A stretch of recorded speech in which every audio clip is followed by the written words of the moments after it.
First and foremost, thank you guys for being here. Really appreciate it across the many time zones and area codes. And I want to introduce you all for our Shaker and Spoon happy hour, specifically about Canadian rye. So Canada today is going to be represented by a Canadian and two Australians, which I really enjoy. But it just so happens that these two Australians happen to be pretty prolific, amazing representations of the Canada bar scene, and I thought it would be kind of crazy to not include them. One is basically the darling of the world class and has been a mentor for Canadian bartenders across the country. It's Grant Sceney, and he is the creative bar director at the Fairmont Pack Rim in Vancouver, which I highly recommend you all go to. We also have Shawn Soole, who is the other Australian Canadian. He is here from Victoria, and he is the lounge manager at Clive's Classic Cocktail Lounge in Victoria. Amazing spot, and is also the author of Great Northern Cocktails, which we will talk about later on the call. And then last but certainly not least, we have Dave Mitton, who is the global brand ambassador for the basically for Corby's, which is the Corby's Canadian whiskey portfolio, which includes, of the things you know, Lot 40, JP Wiser's, and Goodman and Wirtz, which we'll again talk about later in the call. So welcome, you guys. Thank you so much for being here. So let's talk about Canada. I love Canada, as David just pointed out, and have spent a lot of time over the years, even before starting this as my work. I've just always loved Canada, traveling through Canada, Canadians. And it was really later that I discovered the beauty and the nuance of Canadian whiskey, in particular what we're talking today, Canadian rye.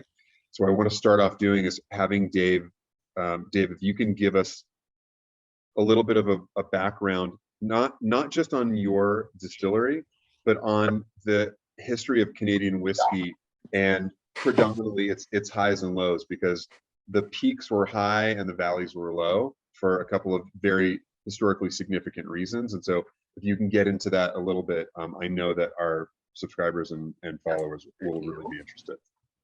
So I've been in this role as the global ambassador for our Canadian whiskeys for, it's going to be 9 years this June, which is kind of mind-blowing to me. And previous to that, I used to own and operate a few different bars in Toronto and restaurants. And it's where I know Shawn and Grant from over the last, probably almost 20 years, huh, guys? You know, from slinging drinks and working with them across Canada and different parts of the world. And I'd always loved working with many spirits, but I found myself, as much as like Shawn, excited about Canadian whiskey only more recently. And I mean, basically no brands were really educating any of us bartenders on the category for years. And when the opportunity came back in 2014 for me to take on this role and kind of consult, which turned into a full-time gig, that was what we wanted to start focusing on, the history, the education on the category. It's got a long past. I mean, we're a young country. We're 150 years old. Canadian whiskey's been around longer than Canada. Our first recorded distillery in Canada was in Quebec in 1769. And if you want to talk history of Canadian whiskey, you can get into the Highland clearances in Scotland in the late 1700s, with a lot of the Scottish coming to Canada, where I grew up on the East Coast. A lot of Scottish heritage. They came over with their distilling techniques. You can talk about 1776, when America became a country and at war with the British. Where do you think the British loyalists headed after they lost the war? They came up to Canada. They brought distilling techniques with them as well. They brought pot stills with them. At this point, we were not doing anything with grain except eating it. So they essentially taught us how to make moonshine in the late 1700s. You could talk about when Canadian whiskey made its way into the US and what historical events, which maybe we'll talk about that in a minute, because it's a bit of a test question. But for us, a lot of the Canadian whiskey barons, we call them, a lot of them came from the US, a lot of them came from England, and they set up the way rules and regulations are to this day when it comes to the category. Hiram Walker, for instance, is our distillery. Hiram Walker and Sons Distillery. Hiram Walker was a gentleman from Boston who moved to Detroit, and he was a grocer who was very successful in selling whiskey because he was taking moonshine and he was filtering it through charcoal.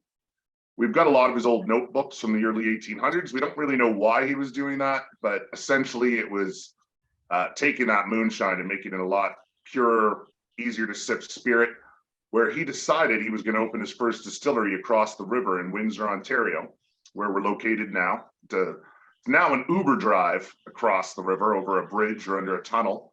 But he started building Hiram Walker and Sons Distillery, opened it up in 1857, and we've been producing whiskey there since 1857. By square footage, largest distillery in North America. Couple key facts about it: we purchase 100,000 metric tons of corn every year, 10,000 metric tons of rye, and 10,000 metric tons of wheat and barley as well. We have 19 grain silos, 39 fermentation tanks that are 4 stories high, produce 40,000 gallons of spirit a day. 2 of our column stills are 5 stories high and do 55 million liters of alcohol per year. You've memorized all of this, right? This is just off the top of your head? Some of it, yes. I've said this spiel a few times in the last 9 years. I mean, we've got 1.6 million barrels of whiskey laying down right now. 1,300 come through our drain and fill every day in an 8-hour period. Wow. So we're a pretty big production company, but we have a smaller side of things as well. Can you backtrack a little bit and explain to everyone, in terms of the category that is, before we even get to rye, the category that is Canadian whiskey? I think a lot of people have some misnomers of what that means, and then also how that differs from the various American whiskeys. 100%. So, I mean, to be, like you said, Canadian whiskey is sold in 170 countries around the world. Americans, there's a little fact, Americans drink your 39 categories of American whiskey combined. America drinks 25 million cases a year. How many cases of Canadian whiskey do you think America consumes every year? I don't know. If it's 25 million of 39 categories of American whiskey, you consume 24.1 million cases of Canadian whiskey every year in the United States of America. How much of that is CC? I couldn't tell you that number for sure. I'll tell you 8 million cases is Fireball whiskey. Congratulations, Sazerac. That's awesome. You drink a lot of Canadian whiskey. Now, with that being said, the reason I'm even bringing this up is America drinks that much Canadian whiskey, but yet we're still the most misunderstood spirit category in the world. And we've been around, like you say, since the mid 1800s. A lot of the producers, we'll get into like a little more of the how it's made with some of the other brands in a minute, but to be a Canadian whiskey, the rules and regulations are quite simple. Like international law, we must use cereal grain. We use corn, rye, wheat, and barley. Like you say, we buy 100,000 metric tons of corn every year, 10,000 metric tons of rye. You must be fermented in Canada. You must be distilled in Canada. You must be aged in Canada for a minimum of 3 years. And by tradition, we do all of this separately with our grains. So each grain is fermented separately. Each grain is distilled separately in different ways. Each grain is aged separately in different types of casks for different amounts of time, minimum being 3 years. And this is why we have master blenders in Canada. They'll take all of those finished 100% mash bills at the end, and they will create different expressions of whiskey. So if you're going to go Canada versus US, for instance, well, Canadian whiskey versus, let's say, American rye. Canadian whiskey is one category. You like say 39 categories in the US. You've got American rye, and then you've got American straight rye. That's 2 categories. So Our mash bills by tradition are 100%. An American rye mash bill has to have a minimum of 51% rye in it. Fermentation, we use a lot of enzymes at Hiram Walker and Sons Distillery. And I know that is practice as well in the US. When it comes to distillation, we can distill in any way we choose. We can column distill, we can double column distill, we can column and pot distill, we can pot distill. Now, we don't have in the US, I believe, correct me if I'm wrong, Annie, you've got a limit where it has to be, you can't exceed 160 proof or 80 ABV, is that correct? That's right. In distillation, that's correct. And then can't go into the barrel higher than 125. Yeah. And so in Canada, we don't have those regulations, but generally, if you do for instance, lot 40 is column and then pot distilled, which we'll go into more later, but that comes out at 80 proof, and then it's bottled or it's barreled at 58 ABV is what lot 40 is at. As far as aging, we have to do a minimum of 3 years. When it comes to American rye, there is no minimum age, but you have to use new charred American oak. We do use that, but we can use ex-bourbon casks if we want as well.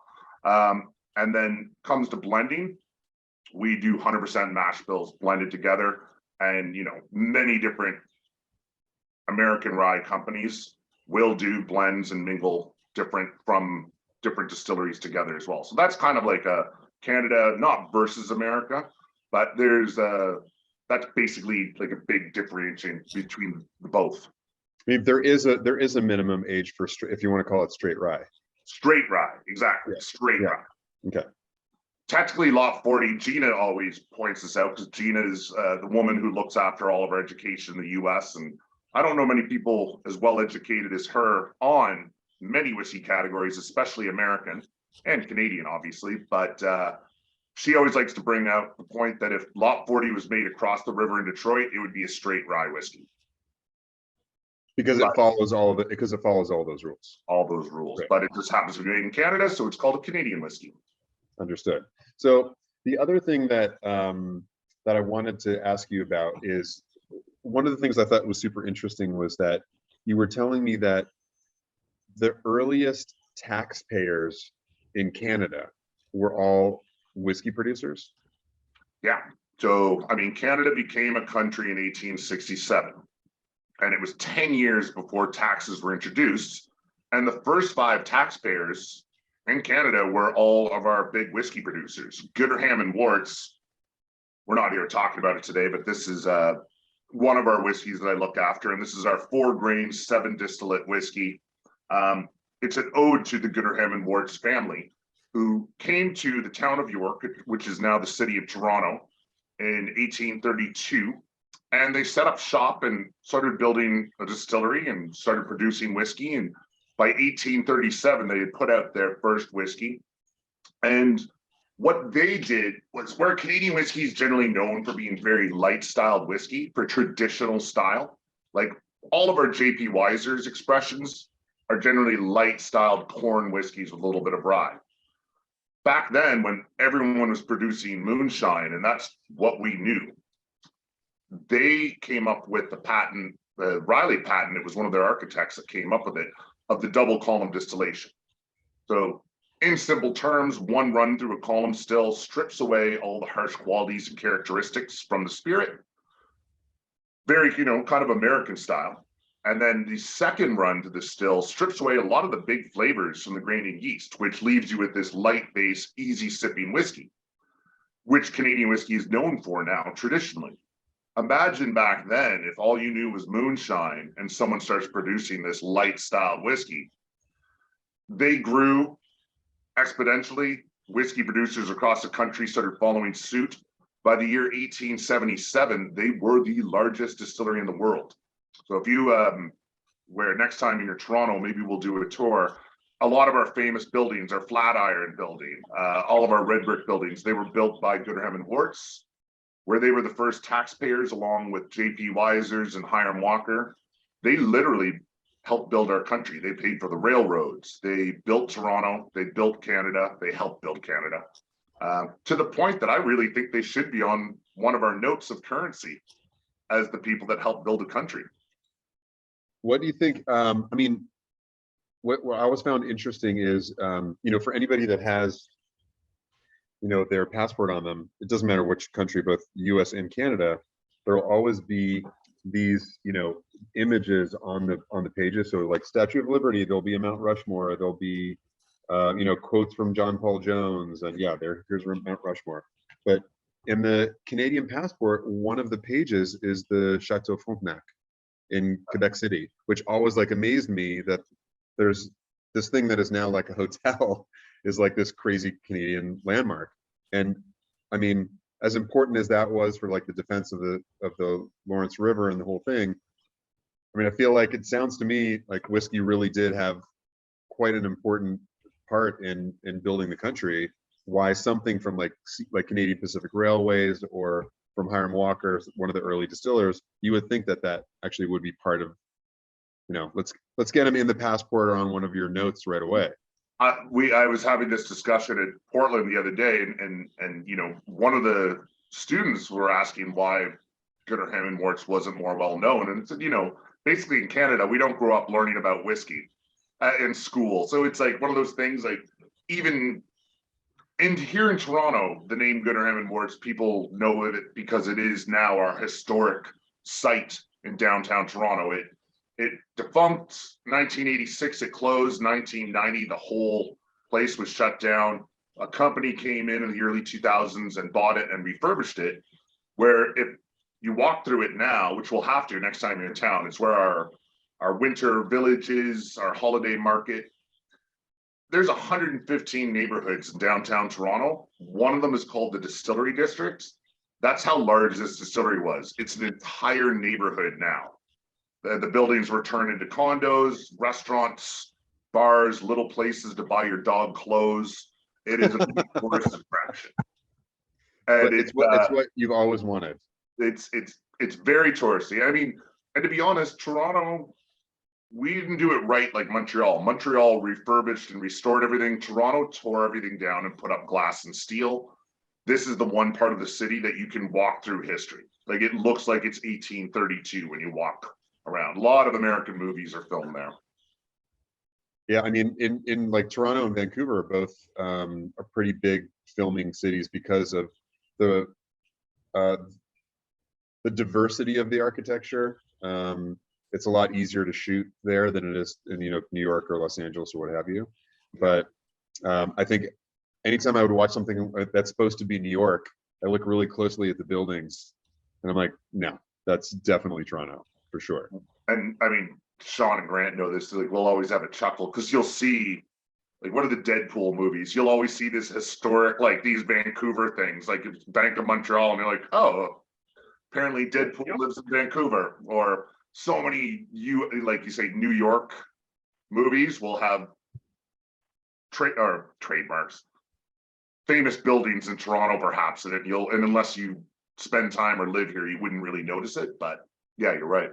Well, one of the new well, no longer because she relinquished that title, but new members of the monarchy happened because she was filming Suits in Toronto, which was supposed to be New York, and that's where she met the prince. I think, wasn't that the story? She didn't meet him here. No. Are you sure? Maybe they met at your distillery. You don't know that. I'm very, very sure. Okay, it's worth a shot. No. So backing up a little bit, you had mentioned earlier that you found that Canadian spirits producers were not really having conversations with Canadian bartenders.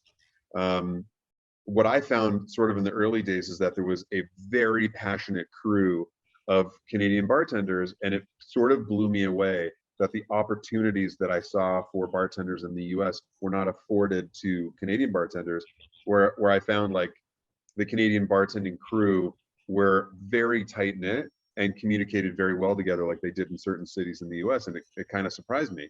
So one of the reasons why I wanted Shawn to join us on the call was part of the inspiration for the Rise and Fall box that all the Shaker and Spoon subscribers are enjoying right now came from his book, Great Northern Cocktails. We talked about it.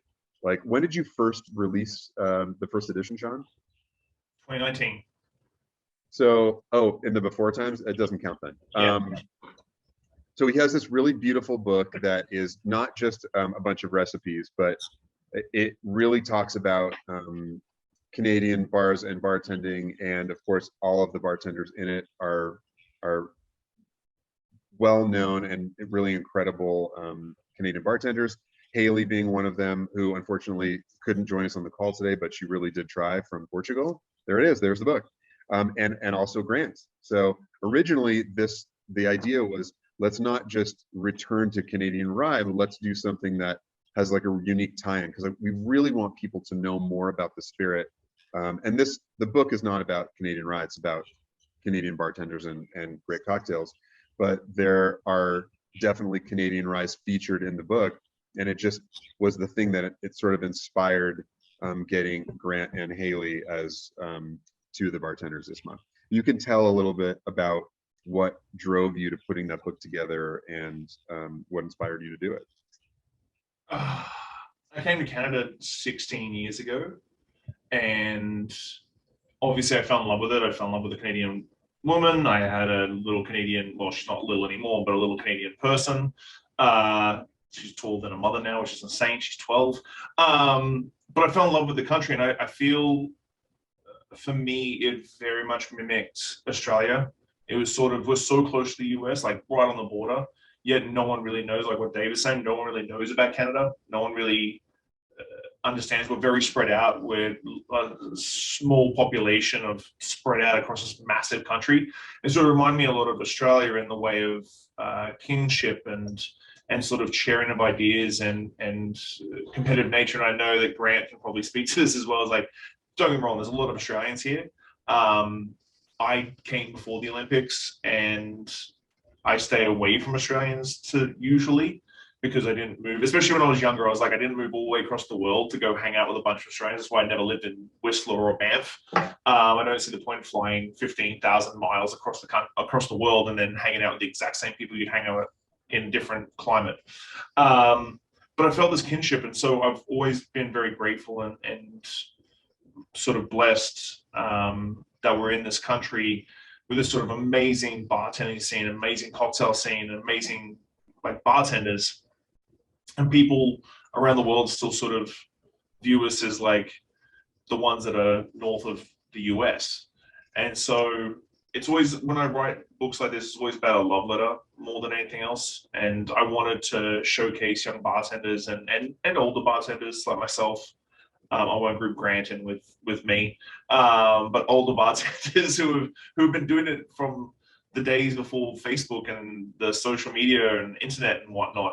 And so that sort of love letter for Canadian bartenders and the cocktail scene we have here was the big driver for it all.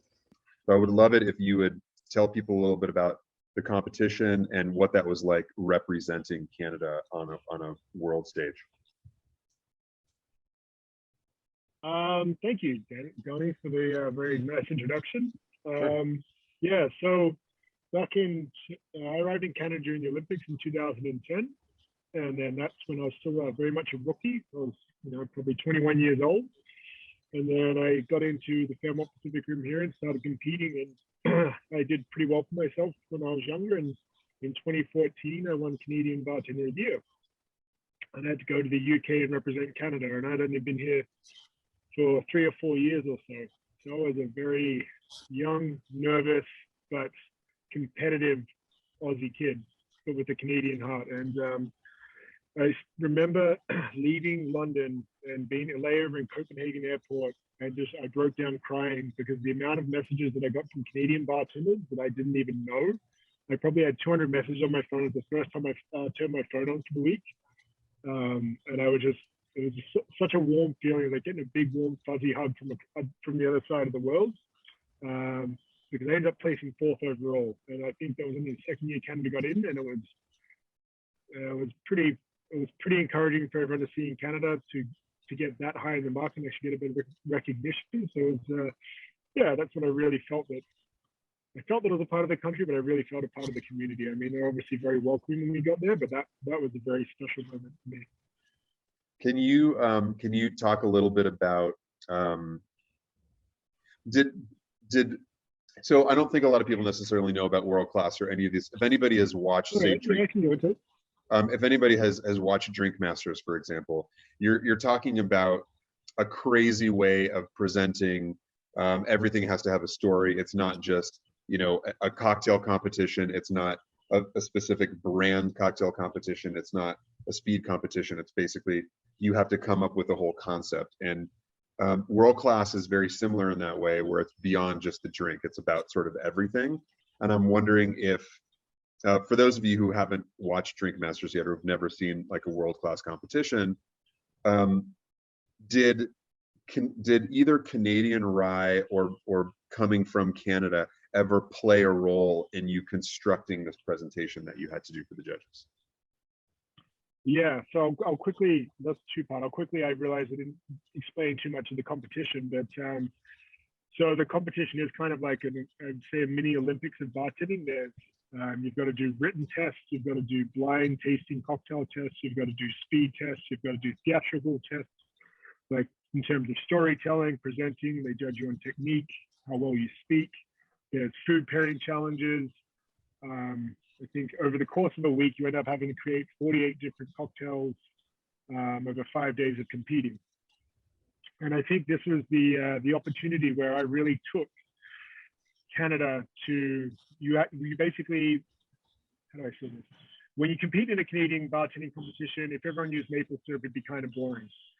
But this is the time where you actually get to like take yourself in maple syrup and like wrap yourself up a Canadian flag and really put yourself out there as like, I am Canadian. And I'll talk about even one presentation. We had to tie a history of a whiskey of Scotland to a Canadian moment in time, the country that you're from. So I got a big block of ice, a huge block like you normally chop up into serving for little cubes. And I put a bit of salt on, and I put 2 hockey pucks, and I got a little kid's hockey net, and the coasters were the hockey pucks on top of the ice. And it was all about the year that hockey started in Canada, the first time they started hitting pucks around. It tied to the linking of the Scottish moving across to the east coast of Canada, and it tied in about how the whiskey trades happened through there, and about Canadian hockey's love of the game. And you know, when you get to like make a hockey presentation literally on just a huge chunk of ice that was bigger than the bar top table, it was a pretty fun way to engage the judges and show like what people love in Canada. That's awesome. To take this back to rye. Yeah. Now that we have, I mean, one of the big issues that I've had for a while is wanting to showcase Canadian whiskey and having a limited availability of it, especially in the US. So, you know, even during my time with Fairmont, people would still, you know, also depending on the age of the audience, of course, people, if somebody asked for a rye and Coke, they're just expecting it to be Canadian Club, or what I said CC earlier, but for the folks who have not heard that term, people would essentially expect it to be CC and Coke. So, and the funny thing is, Canadian Club White Label is not rye, right? So, Dave, do you even know if there's a percentage of rye in regular CC? There is no rules or regulations on a percentage of rye, but traditional, this is part of my spiel, traditional Canadian whiskey is that soft double column distilled corn.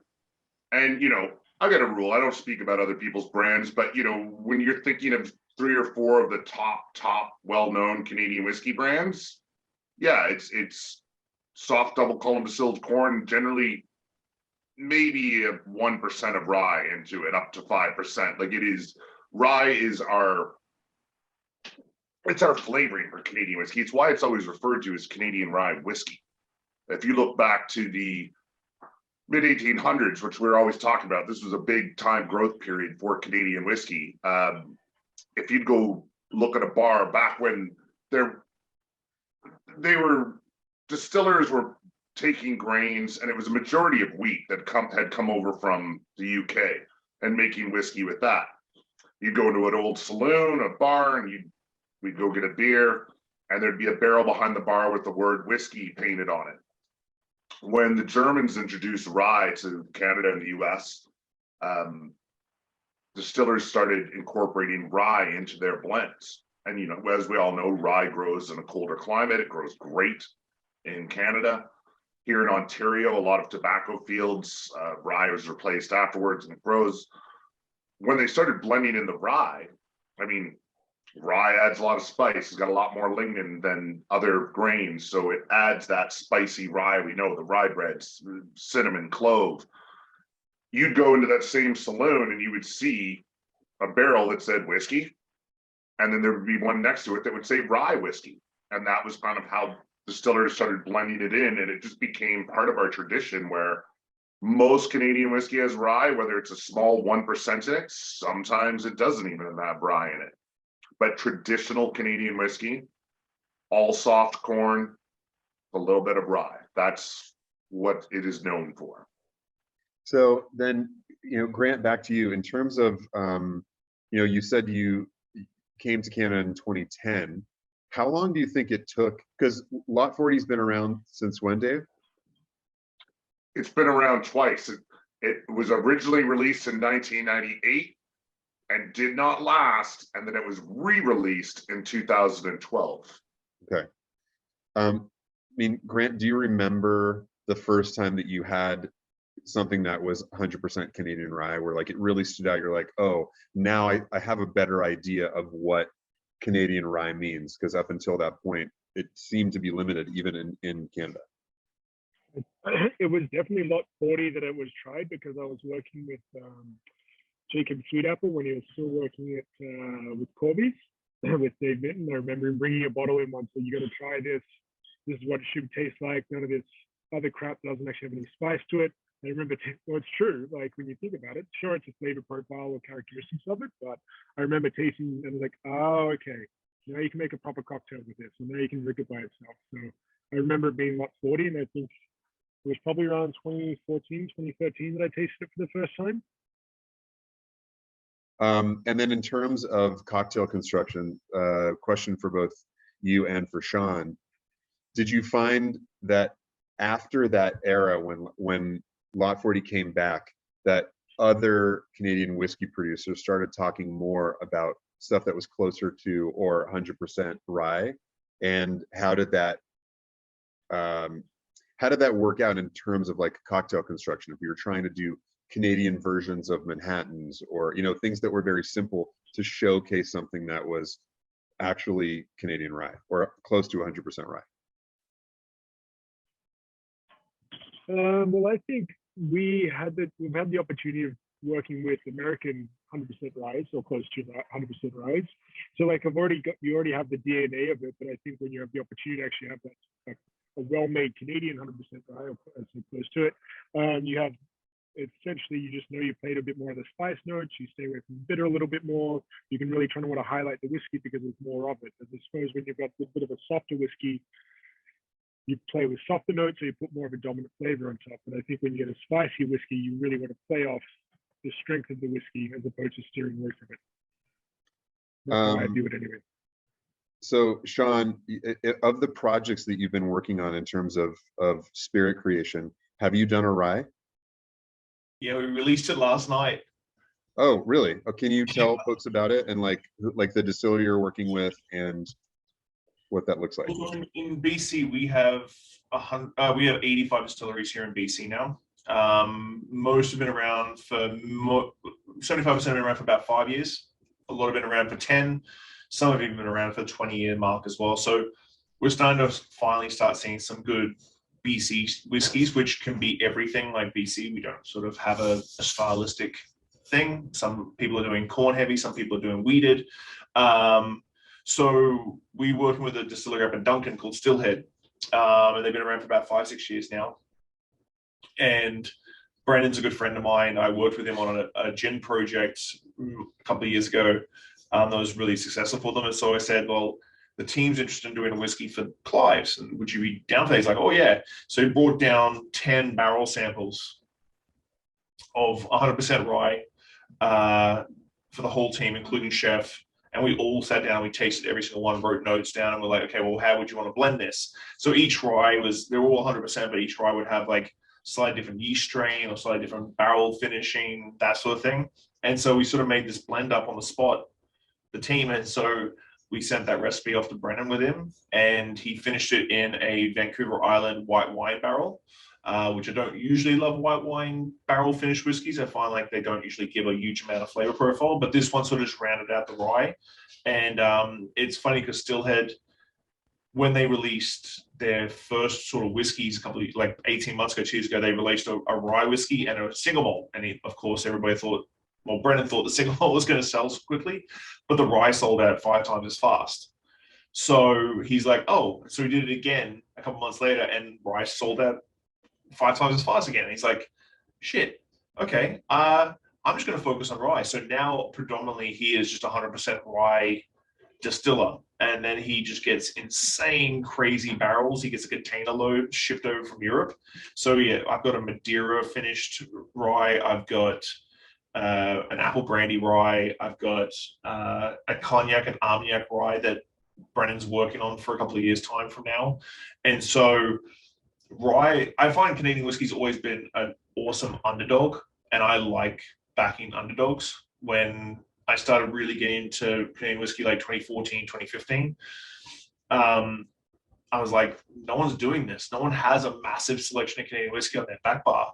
And we were very locally focused at the restaurant I was running at the time. So I was like, let's just do a massive Canadian whiskey section that showcases Canadian whiskey as much as possible. And that was still around the era that like transparency in the Canadian whiskey industry wasn't massive.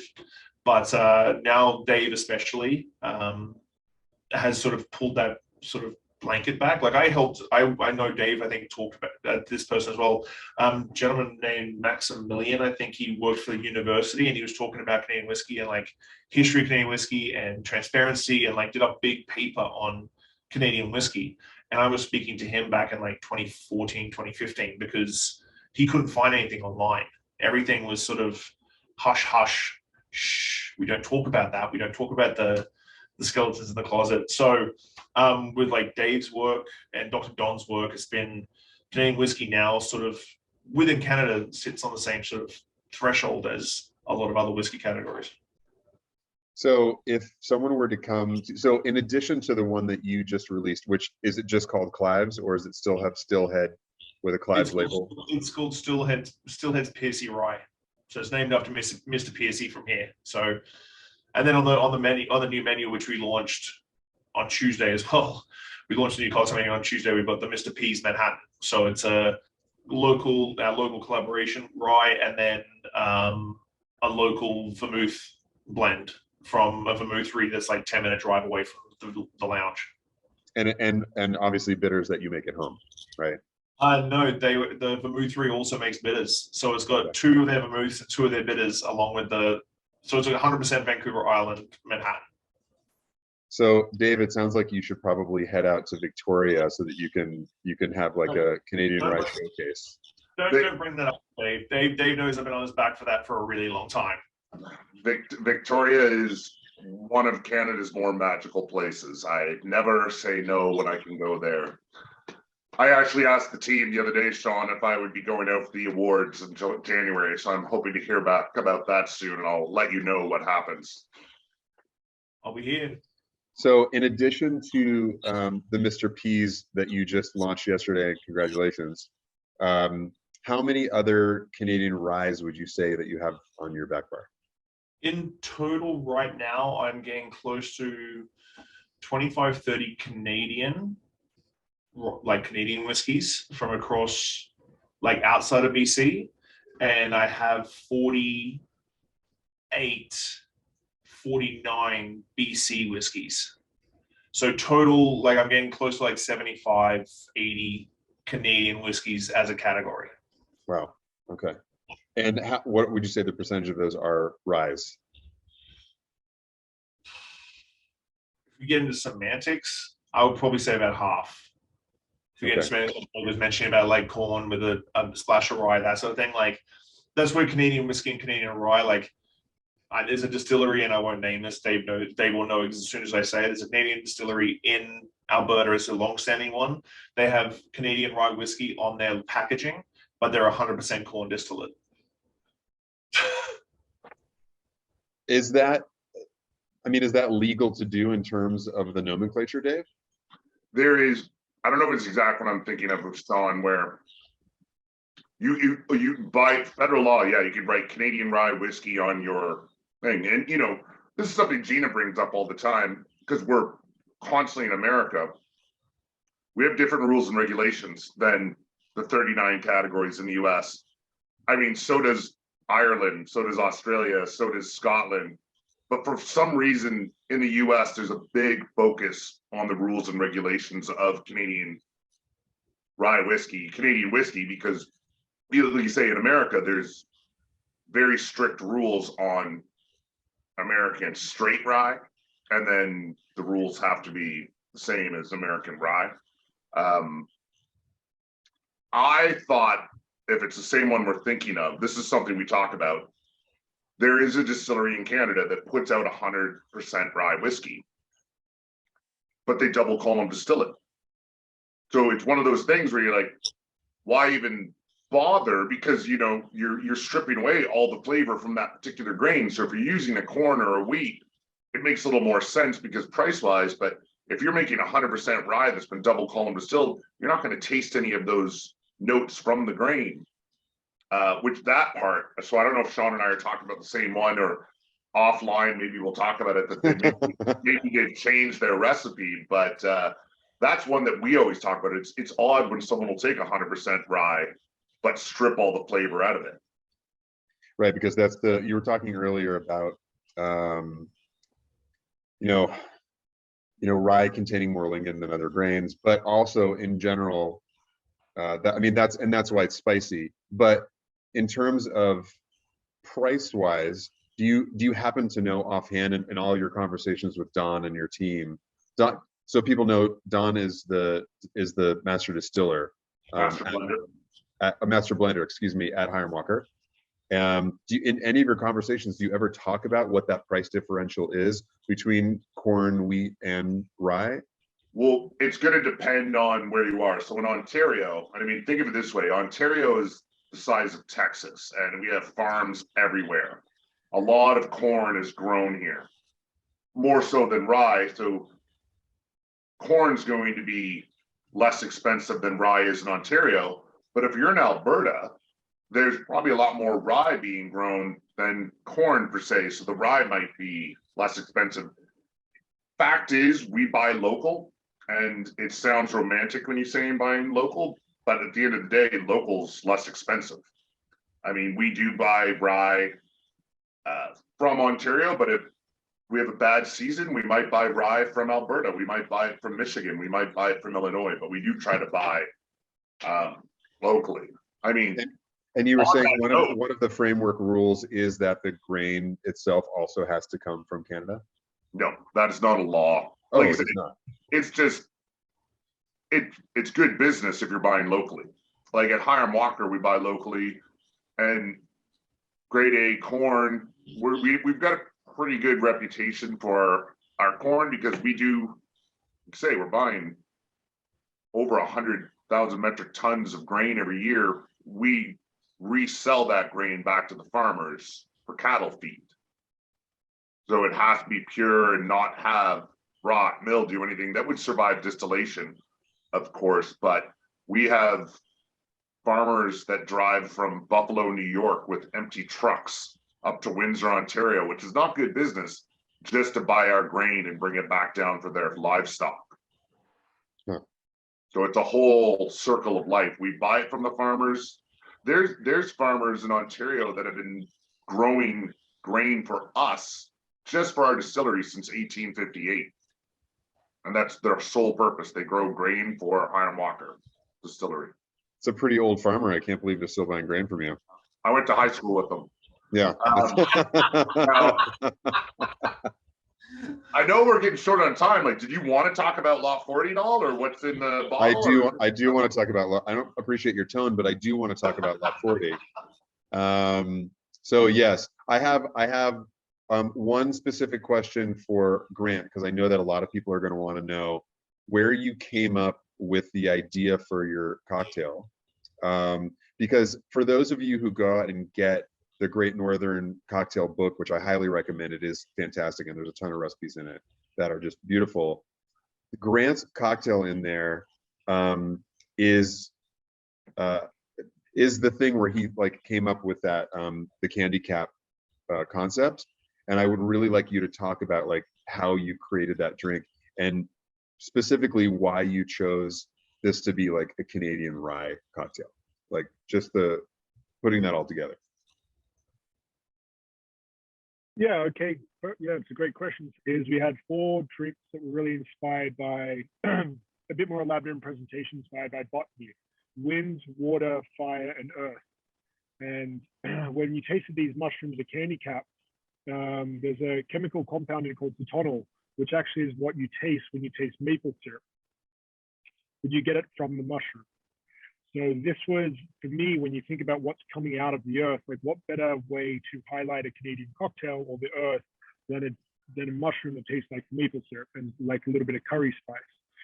So essentially the idea is it's served on a bed of moss, and it'd be what's growing out through grounds, and it sort of comes into the cocktail. So the kind of the inspiration was, or fog and fauna. When you think about it, you're walking hillside, there's a fog just rolling in. Anyone who's been on the West Coast and seen the fog roll in, you're sort of capped in on the mountains, and it's just like you got a little bit of mushrooms growing up. And I think after traveling through Canada with Lot 40 actually a few years ago across the top of Canada, there's nothing better than to me than having a whiskey and that experience is like it's warming, it's inside of you, it's like it's nice warming whiskey, and the mushrooms coming up as you're going through a nice forest walk on the West Coast. So I think maple syrup and 100% rye whiskey is just was a natural pairing, and that's kind of the inspiration. Yes, Dave, if you would round us out by telling us about, because again, for the most part, we're talking about category in general, but because of the fact that Lot 40 has done such a great job of advocating for the category and not just talking about itself all the time, I'd really like to be able to give you the opportunity to actually like let people know what Lot 40 is all about, why it stands out as this great example of 100% rye, why it's a great example of a Canadian whiskey in general, and also in all of your travels. I mean, you talked about like Grant's cocktail and how it was one of your best cocktail experiences. Can you think of any examples of how you saw Lot 40 used that really sort of blew your mind, even if it was a very simple pairing? So I mean, you asked earlier when Lot 40 first came out, and it was kind of released twice. So the earlier variation of it is you think back to the late 90s. And that is when, I started bartending, so aging myself a little. That was when things in Canadian whiskey started changing. I mean, I've been fortunate enough to work with Shawn and Grant over the years before this role, during this role. Shawn and I actually did a seminar at Tales of the Cocktail about 8 years ago with Davin McCurgamo, who's one of our more well-respected writers on Canadian whiskey. And Shawn was representing 40 Creek. I was representing Lot 40 and JP Weisers. And, credit has to go to John Hall in the 90s from 40 Creek, who was the master blender back then. And he started doing things a little bit of a different way, where you mentioned before, someone mentioned before, it was like hush hush. I don't even know if it was so hush hush. It was just the fact that people were taking the rules and saying, okay, let's make a light styled corn whiskey, put it in ex-bourbon cask, age it 3 years, and we put it out there. But when you look at our rules and regulations, you can distill any way you want.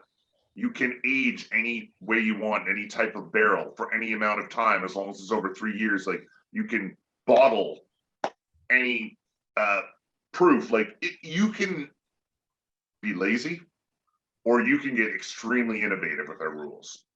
So in the 90s, when our master blender decided to put out Lot 40, the idea was all right, all of this Canadian whiskey with soft corn, a little bit of rye. What if we put the rye in a bottle by itself? I know you gentlemen realized at the time that was Sex and the City ruled the airwaves. Drinks were served in glasses shaped like that. They were neon, they were fruity colored, they were juicy. Bourbon had not exploded around the world. Irish whiskey certainly hadn't. What do you think happened when we released 100% rye grain whiskey to the masses in the late 90s? I would say that it went extremely well, and everybody started loving whiskey immediately. Yeah, no, it failed so miserably. And I mean, no one likes to admit this, but I am one that always tells the truth. It failed so badly that it wanted to be swept under the carpet. So no one saved a bottle at the distillery. It just, no one wanted to remember it happened. Now, I bet you would love to taste that now. well, I was traveling for work years ago, and I was like 4 years ago, and I was in Italy. Went to a wine shop that Naren Young told me to go check out. Another Aussie, Aussies everywhere. And on the top shelf, there were some Pappies and there were some crazy whiskeys, but it was a wine shop. And I look up and I see 3 bottles covered in dust, but I could tell by the outline of the bottle. I was like, can I? They let me climb up. And sure enough, it was 3 bottles of Lot 40 from 1998. And I purchased them. So the distillery does now have a bottle, and there might be 2 in my storage locker somewhere. I'm posting the address of your storage locker in the chat. Go ahead. So you fast forward into the 2000s, we watched New York City and London, England start pulling out old cocktail books and reviving the classics. Bourbon explodes around the world. Irish whiskey explodes. Japanese whiskey. Mad Men takes over where Sex and the City was. Every guy in a suit and tie wants a martini or a Manhattan at lunch. Someone at our company said, what if we revive that 100% rye that failed so miserably a decade ago? So our now master blender, Dr. Don Livermore, was at the helm at this point, and he said, I'd like to give it a go, and he changed the recipe a little bit. So what Lot 40 is now, I think you're all familiar with it, but that's the bottle it does come in. It's very simple. It's rye in its purest form.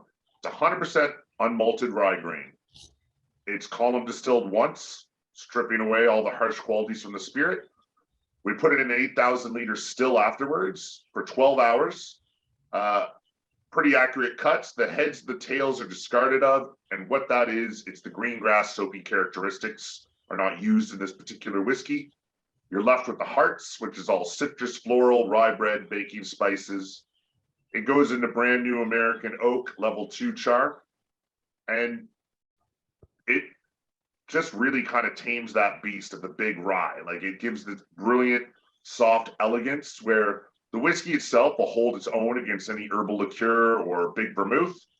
But it's also, I mean, that's what majority of places I go, bartenders will make me a Bucate, they'll make me a Manhattan, classic cocktails with it.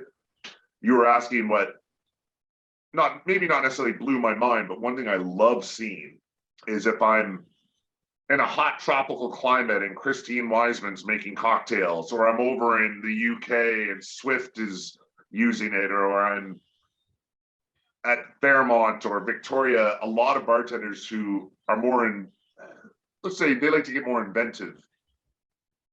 This rye,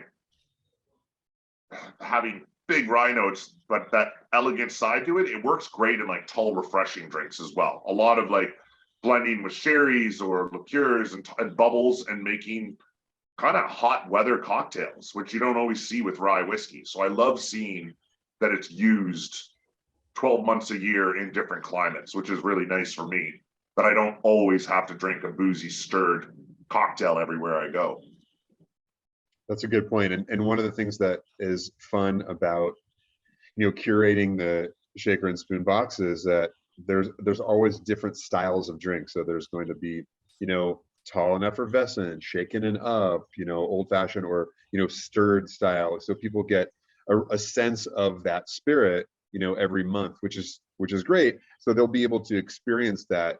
But I guess one of the things that I want to make sure that people understand is to Dave's point, is that you shouldn't be afraid of, rye whiskey in general. And Canadian whiskey has a lot of misnomers, and I'm glad that we discussed, much of them today. But it's kind of crazy to think that something that's been around so long, that here we are talking about Canadian rye with two longtime, bartenders who emigrated to Canada, a longtime Canadian bartender who all did not have access to a lot of great Canadian rye that really came after the sort of platinum age of cocktail resurgence in the mid-aughts, and then again didn't show up until the early teens.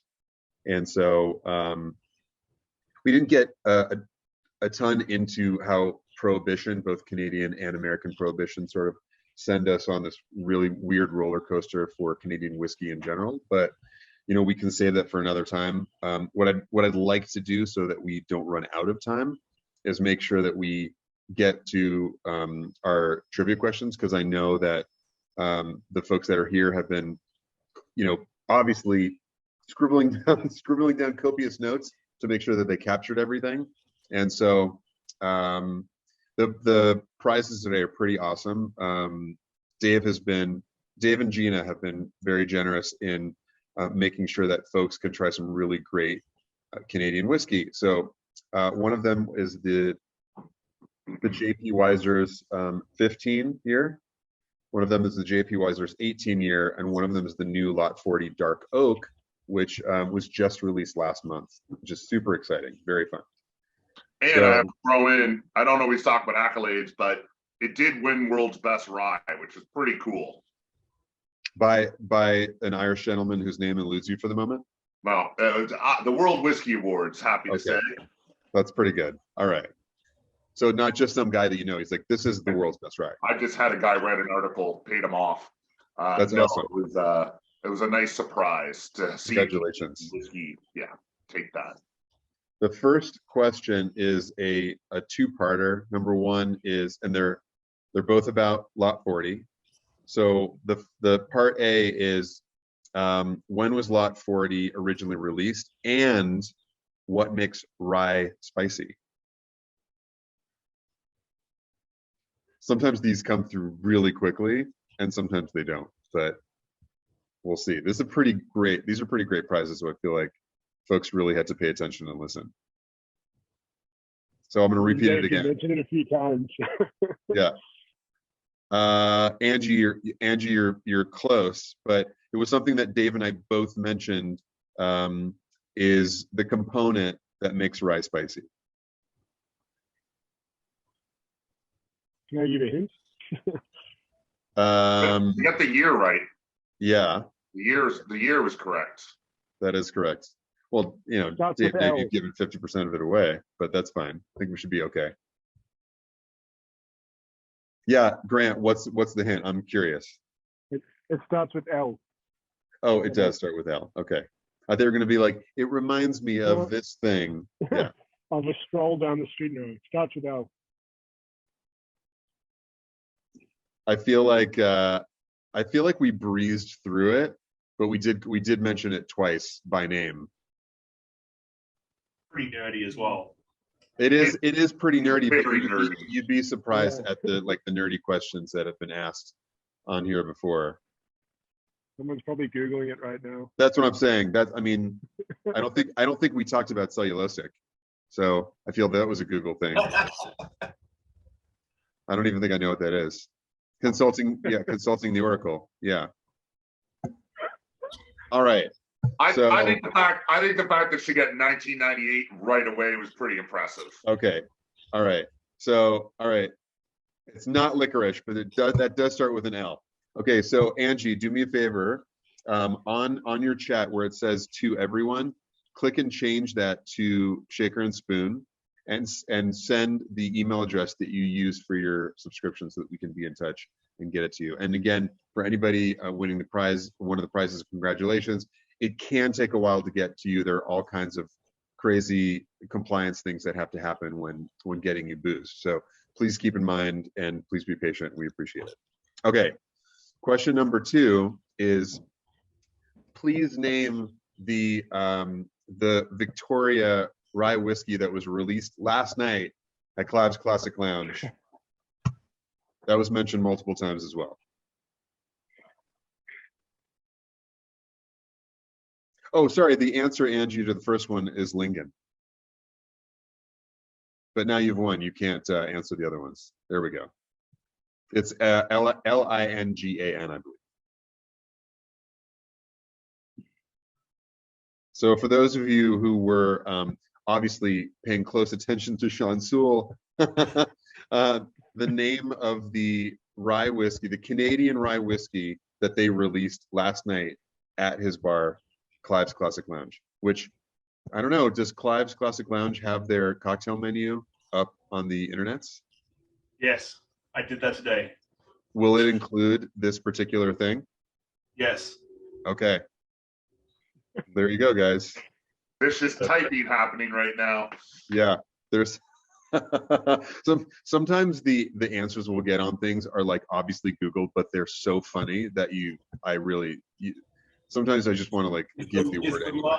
It's the last name of Clive is the hint. Whereas the first name of Clive is Mr. All right. Third question is, Grant, you may like this, you may not like this, but Grant being the first top end Canadian representative for world class placed, what place did he place globally? Was very, very impressive, and we were all very proud of him. But what place did he place? Globally. May I add globally? So it is very respectable. It's amazing. Oh, by the way, this is also Googleable. Oh, Tenchi got it. This worked out really nicely. Tenchi, congratulations. Everybody's getting some fun Canadian whiskey at home, and make sure that you send your email address in, even though we know how to track you down. But guys, thank you so much for joining. We will get you into the Facebook group within the next week. I really appreciate you guys all making the time to do it, especially since the three of you have already had your Thanksgiving like 3 weeks ago. And it doesn't, we've got American Thanksgiving coming up next week. And so it's a sort of a busy time for everybody. And we're really happy that you joined us and got to talk about Canadian rye. And we're really excited for Dave, for you to get your box. It's got to make its way, through Detroit and then Windsor and into your hot hands so that you can enjoy the cocktails. And Shawn and Grant, you actually will be getting some as well. So I'm pretty pumped about it. It's going to take about 6 months with customs, but I think you should be fine. Well, I want to say thank you. I mean, some of my favorite people in the world making cocktails with Lot 40. Thank you guys. I can't wait to see you guys, give you a hug and have a catch up. Same as you, Donnie. Thank you. This has been great. Thanks for featuring us. And yeah. Oh yeah, I mean, it was easy. We knew we wanted to do Canadian rye, and all three of the bartenders were like, chose Lot 40. I'm like, well, that's frustratingly awesome for you, but it made for us to be able to talk about both the category and a product that quite frankly people should know about, especially now that they know that it had its own resurgence because Sex and the City killed it. But anyway, guys, thank you so much for being here. Really, really appreciate it. And for those of you who are watching this on the Shaker and Spoon YouTube channel, I hope you had a great time. Make sure that you get to the next Shaker and Spoon happy hour and get onto the Shaker and Spoon private Facebook group so that you can have a chat with these professional gentlemen. Cheers, guys. Thanks, guys. Thanks, everyone. As they say in Canada, good day.